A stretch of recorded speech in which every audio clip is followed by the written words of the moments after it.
into a national championship review episode of the Daft on Draft podcast. Preview. That's right. Preview. That's a better preview episode of the Daft on Draft podcast. We have one college football game left all season, and then we're firmly into draft season.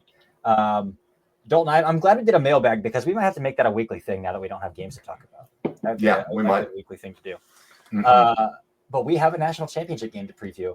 And before the season started, if you would have told us the matchup would have been Ohio State versus Notre Dame, we would have told you that probably one of those teams was correct.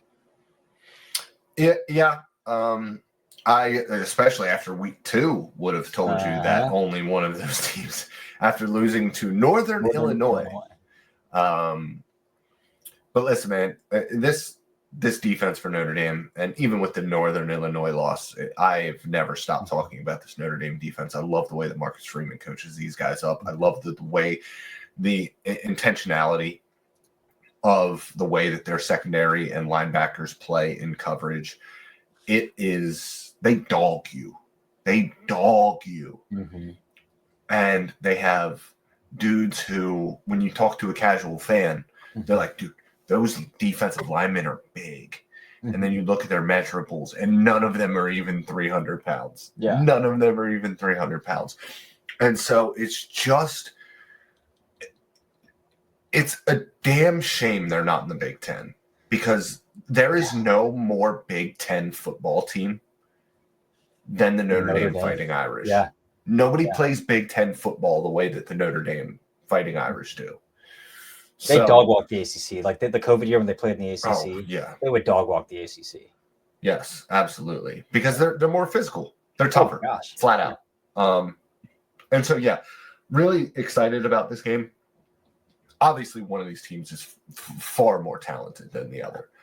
But I do think that they're like the plucky little David versus Goliath here. And if they can ugly this game up, if Ohio State shoots themselves in the foot offensively the way that they did in the last game against Texas, Notre Dame can stay in this game and make this a game and then try to win it late.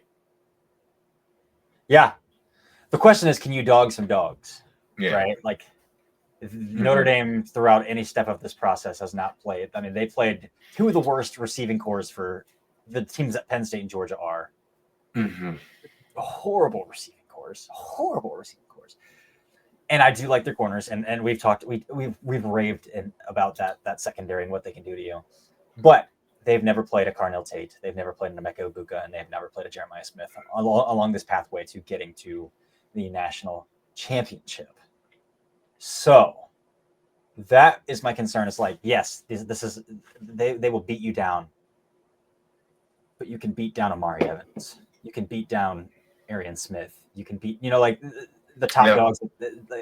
You can beat them down. Can you beat down Jeremiah Smith? Can anybody? I don't know if Jalen Ramsey right now can beat down Jeremiah Smith. So probably that's the biggest thing to watch is but if that secondary can wear on you, I mean, Michigan wore on Ohio State's offense. Mm-hmm.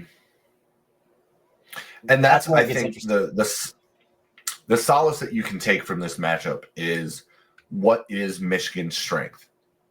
That defensive line. Mm-hmm. What is Notre Dame's strength? I mean, defense. Well-rounded, They have 2 absolute dogs on the interior in Howard Cross and Riley Mills.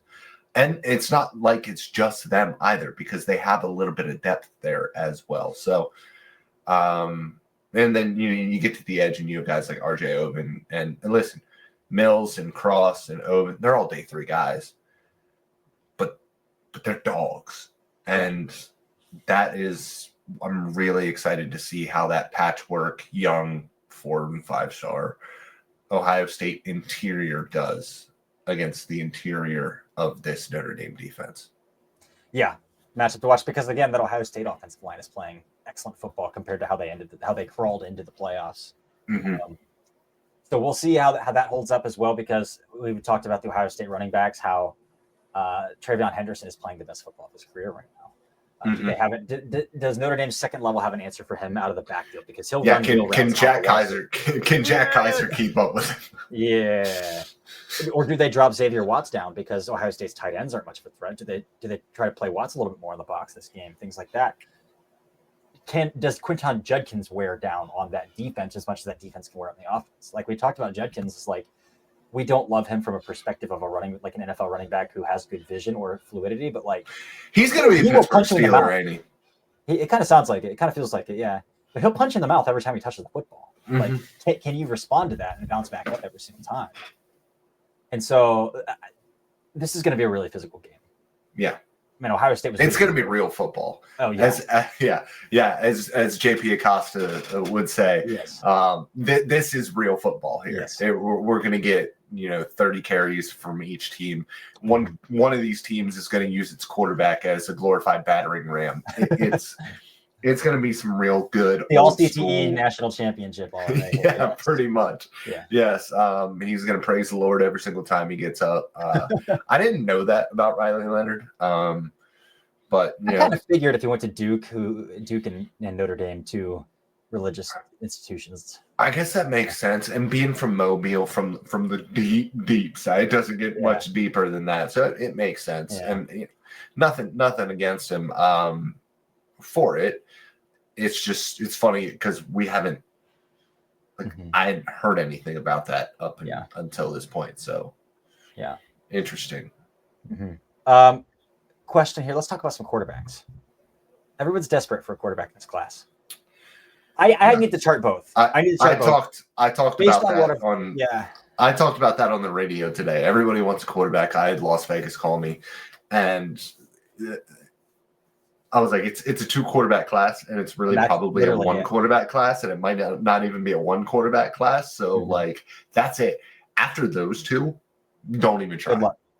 Don't even try. Yeah, it's the Browns thing right now is Jackson Dart. I don't know why.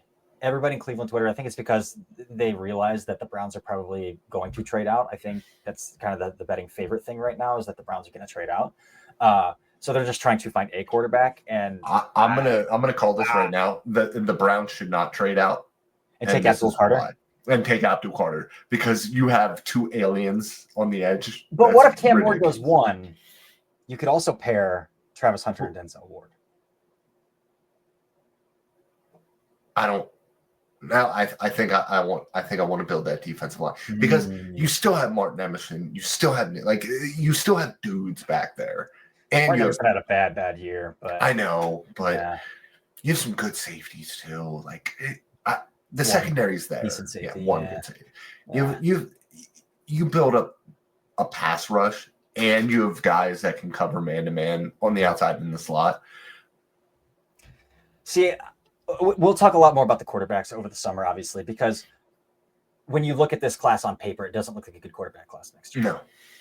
But you have to caveat it with heading into summer scouting, we're going to have some rough evaluations of Nico Iamaleava. We're going to have some rough evaluations of Aiden Childs. We're going to have some rough evaluations of Lenora Sellers. Guess what? All have tools like crazy, and all were first-year starters. It's okay to expect some first-year starter mistakes, but also to anticipate what a jump could look like. And that's kind of what you're betting on in summer scouting anyway. Is what a jump 100%. Would look like. What a jump would look like from these guys who have massive tools. I think Aiden Childs is the perfect example. He led all of the FBS in interceptions last year. But guess what? Michigan State, in a first year with new head coach Jonathan Smith, who Aiden Childs was with at Oregon State, and they literally had to tear down that entire program after Mel Tucker. That entire program transferred out. So yeah, it's going to be rough year 1.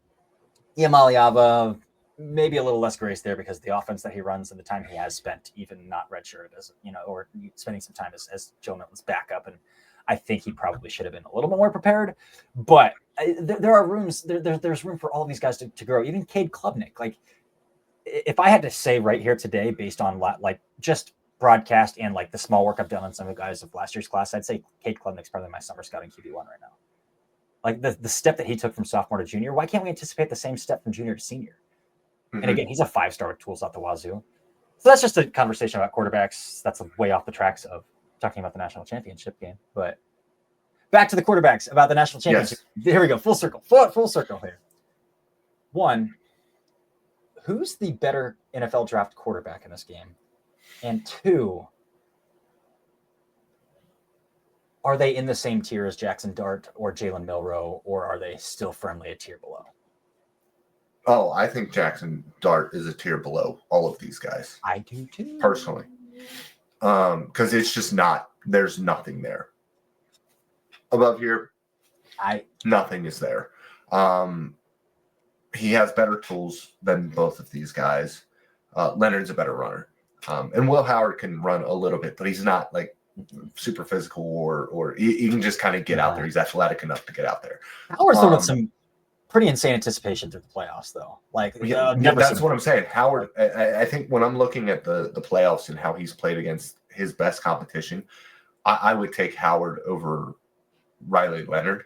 But I think Riley Leonard is going to be a really good backup because I think Leonard is a guy who you can bring in and he won't lose you games and he gives you something in the run game that defenses won't be prepared for because they have not prepared for him unless he has to start for an extended period of time. Yeah, I agree with that. I agree with that as well. Are there any individual matchups, one-on-ones, that you're like, I cannot wait to get my eyes on this game? I mean, Donovan Jackson at left tackle and RJ Oben is going to be a big one for me in this game. And then other than that, Mitchell Evans kind of and Lathan Ransom, but like not in Lathan styles, Ransom is like a freaking crash dummy. I know. And then outside of that, you're kind of looking at next year's class with Styles and Love and Price. And then in the secondary, I mean, it all kind of comes down to how you feel about guys like Jordan Clark and Rod Hurd, like 6-year guys that are going to be like late day 3 guys, maybe. Yeah. Up against this receiving core. Yeah. It's going to be tough. Even though they're dogs, it's going to be tough. Where it gets interesting is when I go back to talking about Will Howard anticipating some crazy windows. And like when I was texting a buddy and he's like, man, he better not be late on one of these throws. I am wondering, like, if Xavier Watts is maybe watching some tape and kind of salivating, like, I can bet that. Well, because a lot of those throws have been to Egbuka over the middle of the field. Over the middle. Like, he's throwing some crazy-ass digs over the middle into, like, non-existent windows. So that's kind of where I'm wondering, like, is this a Xavier Watts kind of game? If he can catch Will Howard. Because ultimately, I do think in that Ohio State offense, Will Howard is the wild card because he probably is the least talented of all of those skill players on that offense, and they just need him to do his job. We saw against Michigan that cost them because he couldn't. Against Penn State, he threw a pick, like he threw that interception on the opening drive. Like, is this going to be one of those Michigan-Penn State game where Will Howard comes out and tries to do a little too much, or he is late on a throw that he shouldn't be late on and it costs them? Or is he going to continue to do what he did in the first half against Texas, what he did against Tennessee, and just ball out, like just drop his stones and play fearlessly? Because that's really what it has been. He's like, I'm throwing the football. I'm throwing this. I see a defender's back. I'm throwing the football. Like, so that's where I'm like, ooh, Xavier Watts might be able to get one here.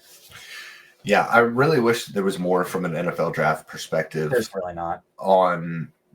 Because like Hancock and Igbenogson and Burke versus what? Chris Bo Mitchell. Collins. Chris Mitchell. Jordan Faison is only a sophomore, so like not really an NFL draft matchup. Although I do think Faison will be an NFL draft guy, day 3 guy. I just from a pure prospect on prospect matchup, this game doesn't really have all that much. No, for me, it all kind of comes down to the battle in the trenches, and again, patchwork young offensive line for Ohio State versus a very veteran defensive line for Notre Dame. And the opposite is true. Same thing, yeah. Notre Dame has a younger offensive line, and there are 4 guys that Dane Brugler believes are going to go top 100. That's where I kind of think, like we just mentioned, like Notre Dame. What kind of threat does Notre Dame have at wide receiver versus Hancock, Igbenos, and Igbenoson's going to get thrown out a lot because he's grabbing. It gets 3 flags thrown against him a game. Yeah. So they're going to throw at him. But like, this is a game where I think Jim Knowles, the defensive coordinator for Ohio State, might just tell the guys get up in their face and let your guys up front work. Like this just might be a get up and bang kind of game. They have to. Secondary. They have to, because Notre Dame doesn't want to hold on to they don't want Riley Leonard holding on to the ball for more than 2.5 seconds. And they're going to get guys in the box because of Jeremiah Love. Yeah. They want to get it out within 5 yards. Like they do not want to drop back and run intermediate and deep concept. They don't want to do that. And against this team, you can't do that. And we saw it against Texas A&M. Riley Leonard didn't hold on to the ball for more than 3 seconds, I think, that entire freaking game. And so that's how you mitigate Jack Sawyer and, to a lesser extent, JT Tuimoloau. But all the games that they play on the defensive line to get Ty Hamilton, to get Tyleek free, I think that it's that part of the game is going to be mitigated by Notre Dame's offense. What I'm super interested in is what you were just about to talk about, the run game of Ohio State versus that defensive line, and the run game of Notre Dame versus Ohio State's defensive front. Lathan Ransom might not backpedal the whole game. He might not backpedal the whole game. But I'm glad you brought up Tyleek Williams, because did you see what he did to that? Were you able to watch what he did to that Texas offensive line at all? No, I haven't watched the tape on him yet. It's like no. He singled out each and every one of them and had at least one rep where he put them on the ground. Yeah, he's got a rep against Kelvin Banks where he got him way out in front and push pulled, and Jake Majors, it was probably Tyleek Williams' best game of the season for a guy who has really, really good run game tape. Like very good tape, which is needed. They've locked in. So yeah, man, we're only at 17 minutes here, but do you have anything else you need to talk about in this game? Let's do predictions. Ooh, good call. We should do that. Yeah, we should definitely do that. I think we probably both have the same team winning. Ohio State. I think it's going to be closer than 14. Is that the spread? I don't know what the spread is. I haven't looked at the spread. Yeah, let's look that up real quick, because I haven't looked that up either. The spread's 8.5. 8.5. Oh, that's still a big spread, man. That's a big spread. I think Ohio State covers that, but it's not going to be a 2-score game. I guess if they cover it, it's a 2-score game, but it's not going to be like a 2-touchdown game. I don't think it's a 2-touchdown game. I think Notre Dame is going to muck this up. I think Ohio State is going to feel a little bit of the pressure. They're going to make some mistakes early. I think this game goes into half with Notre Dame tied or leading it, and then Ohio State settles down, gets ahead by 7.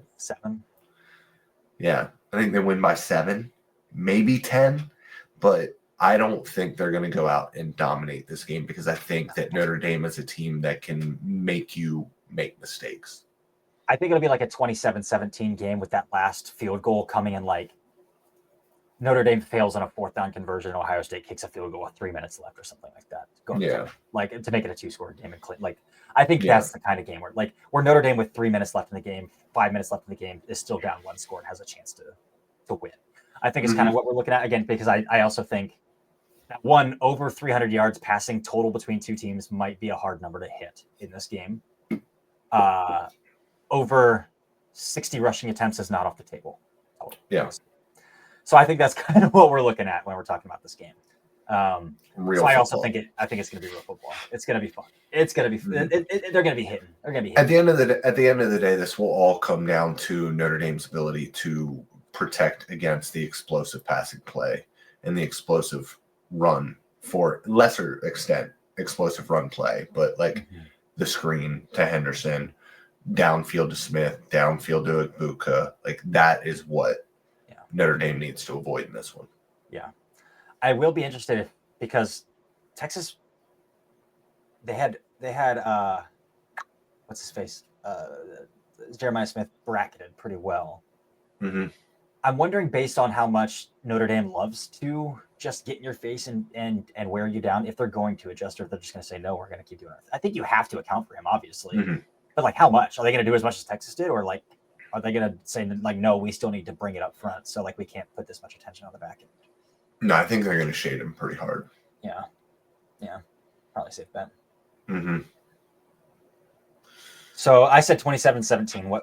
What's your 24-17. Okay. Yeah. Kind of on the same page. Feels hard to predict Notre Dame to score over 17. Yeah. This Ohio State defense is so freaking good. Yeah. So there we have it. We've predicted Ohio State to win.